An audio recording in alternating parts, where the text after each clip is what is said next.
Vamos agora trabalhar com a transformada inversa dessa g de s, assumindo que a função temporal é uma função estável, ou seja, obedece esse critério de soma absoluta, né, com duas peculiaridades. Primeiro, eu tenho esse termo e na menos s multiplicando uma razão de polinômios. Isso aqui a gente vai abordar por propriedades de transformada de Laplace, não tem a ver com método de frações parciais. O segundo é o fato de que o polinômio do numerador tem ordem igual ao polinômio do denominador se eu desprezar esse termo n a menos s.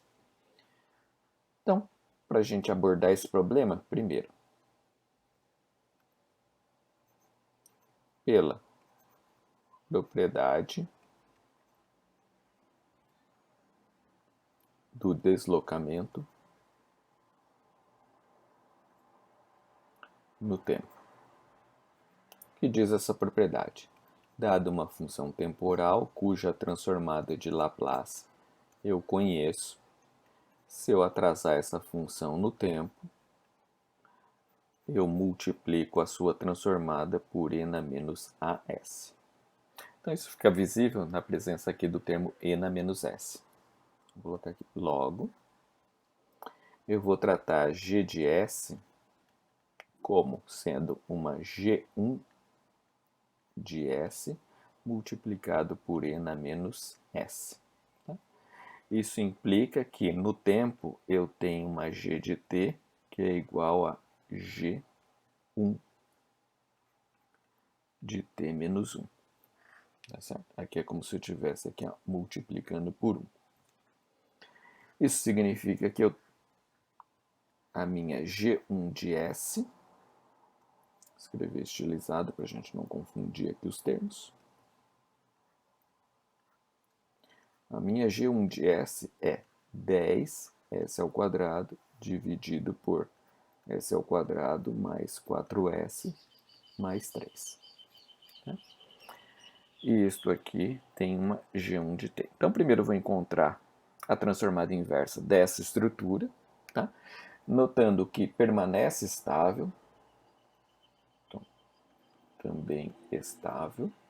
Por quê? Porque o atraso só deslocou a função e eu continuo tendo que calcular uma área de uma função agora deslocada, certo?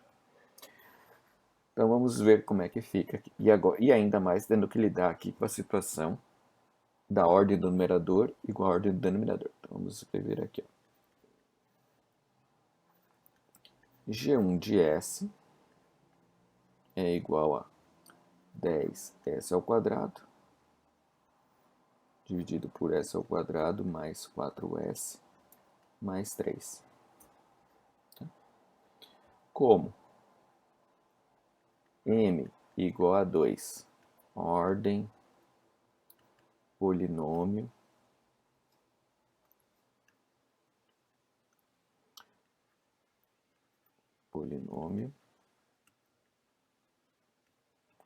do numerador de g de s.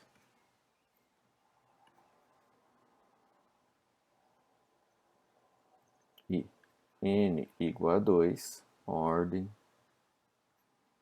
do polinômio do denominador.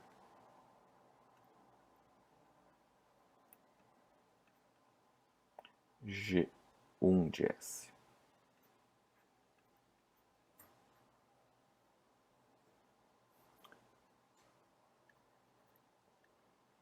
E m igual a n,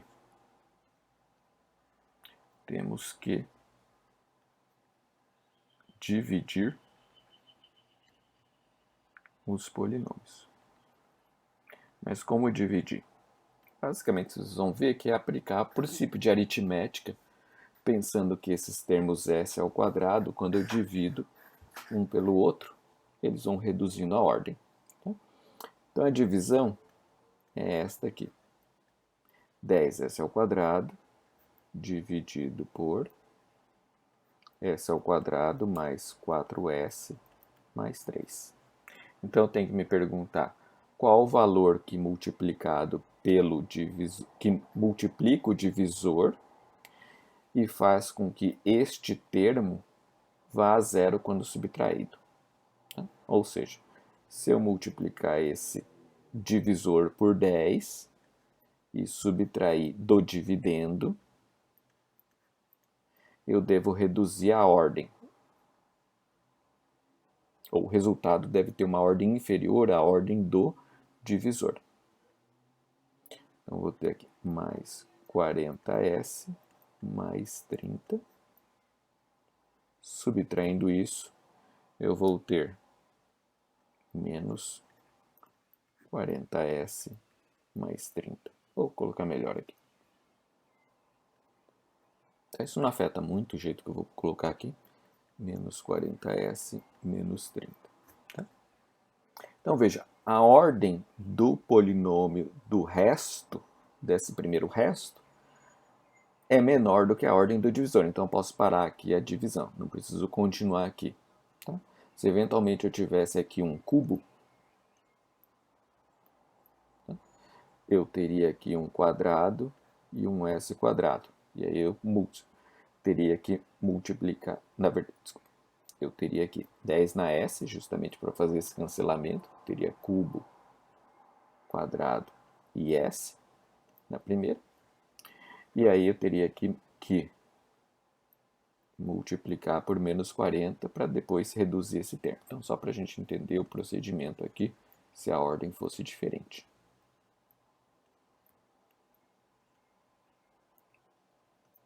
Isso implica que o G1 de S é escrito como quociente mais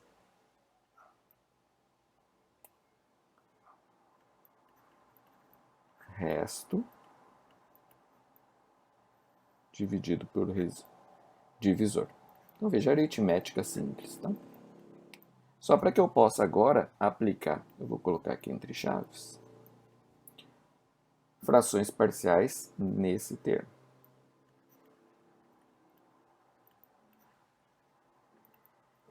Por que só nesse termo? Porque o 10 tem transformada inversa direto, está ligado ao impulso.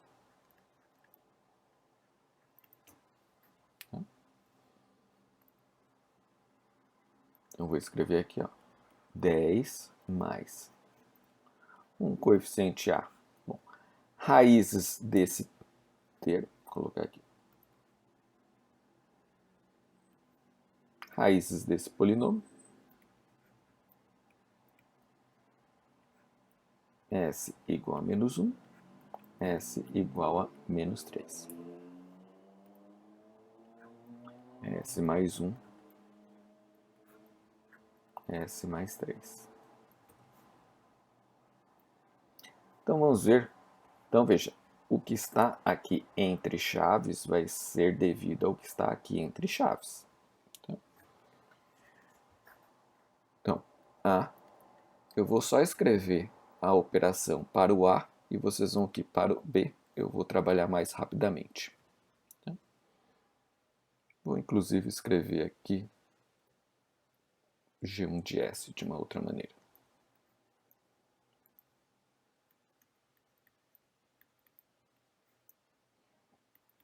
Menos 40S menos 30. Posso tirar esse colchete. Dividido por S mais 1. S mais 3. Assim fica mais fácil. Simplifica assim. Então, veja, o nosso A, daqui em cima, é igual limite S tendendo a menos 1, o valor que zera o denominador dessa fração. Quando eu multiplico o termo que está aqui dentro das chaves por S mais 1.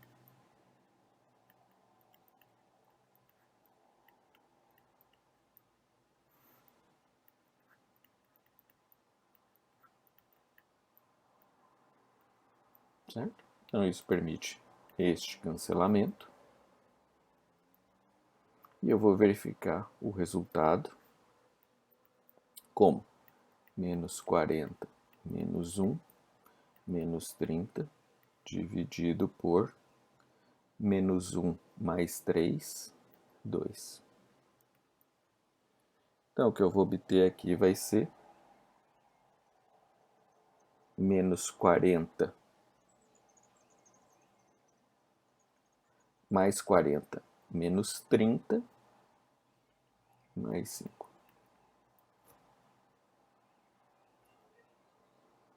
Segundo termo aqui que a gente vai verificar. O B.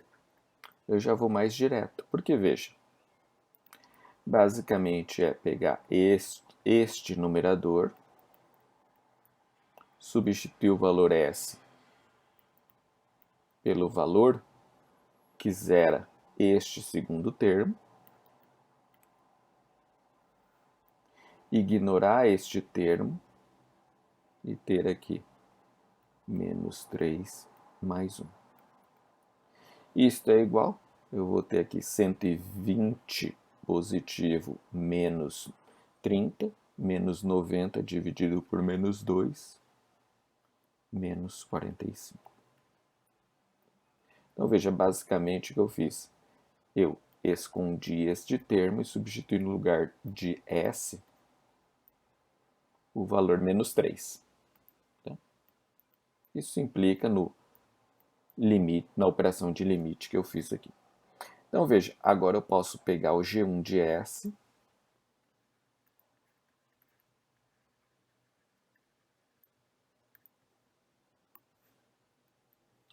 e escrevê-los de maneira fatorada.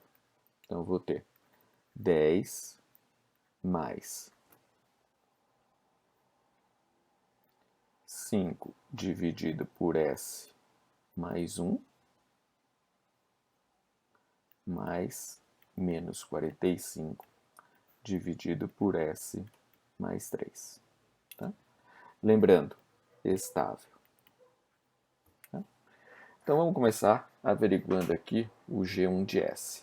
Tá? A gente teve aqui, ó, G1 de S definido dessa forma. Vamos montar aqui, a gente sabe que ele também é estável. Tá? Vamos montar o diagrama de polos de zeros de G1 de S.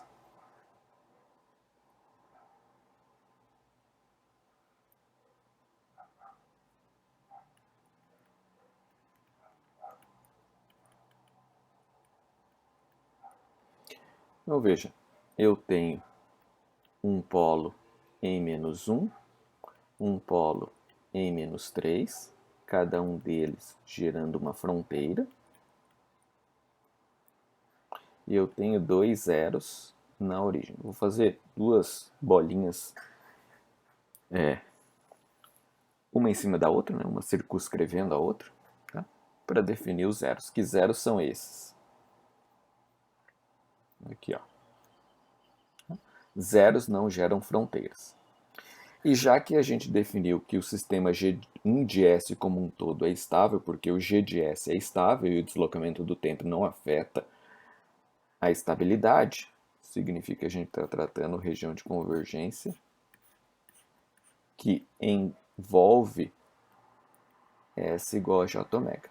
Então, ou seja, G1 de S tem transformada de Fourier, a grosso modo.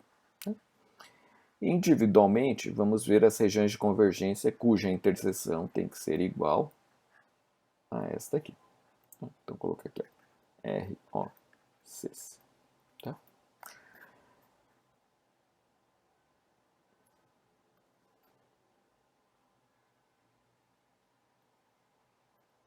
Fazer cada uma delas. Então, plano S dos três. Por que três frações? Porque esse também é um termo que tem região de convergência. Tá? O eixo da abscissa, parte real de S. O eixo das ordenadas, parte imaginária de S. Então, esse termo tem uma fronteira em menos 3 e um polo em menos 3. Esse termo tem uma fronteira em menos 1. E esse termo, como não tem polo, significa que a região de convergência é todo o espaço. qualquer S que eu jogar aqui não vai tornar esse termo infinito. Lembrando, região de convergência, eu faço a interseção, porque eu tenho que simultaneamente ter valores de domínio de S para todas as frações, de tal forma a ter domínio de S para o G1 de S como um todo. Tá? Aqui, interseção. Bom, agora eu tenho que me perguntar, cada uma dessas fronteiras associadas a cada uma dessas duas frações podem gerar duas possíveis regiões, porque eu tenho a região à direita da fronteira e à esquerda da fronteira. Mesma coisa aqui. Então, vamos colocar aqui algumas letrinhas para facilitar. Então, eu tenho a região A e B associada a essa fração, C e D associada a essa fração. Então, a pergunta que a gente vai fazer é o seguinte: qual conjunto dessa primeira fração, interseção com qual conjunto C ou D dessa segunda fração, tem por interseção esta região? Ora, naturalmente tem que ser a região à direita de B, interseção com a região à direita definida dessa fronteira, definida por D, ou seja, interseção de B com D gera essa região. Ó. Vamos colocar aqui, ó. B inter D. Então a pergunta, como eu falei, é sempre inversa. Eu quero saber qual o conjunto de cada fração envolvida na descrição de G de um de S gera por interseção a região de convergência total. Né? Veja, essa região ela é como se fosse a unidade para a operação de interseção, ou seja, qualquer coisa em interseção com um subconjunto é o subconjunto. Tá certo? Então, uma vez definido que eu estou tratando da região à direita de menos 1 para a fração 5 sobre S mais 1 e à direita de menos 3 para a fração menos 45 S mais 3, eu já sei como escolher G1 de T. Transformada inversa de constante 10, 10 delta de T. Mais versão causal associada a essa fração, então vou colocar aqui até B causal. D causal. Para ter um G1 de T estável. Tá? Então nós temos aqui 5 E na menos T U de T menos 45 E na menos 3T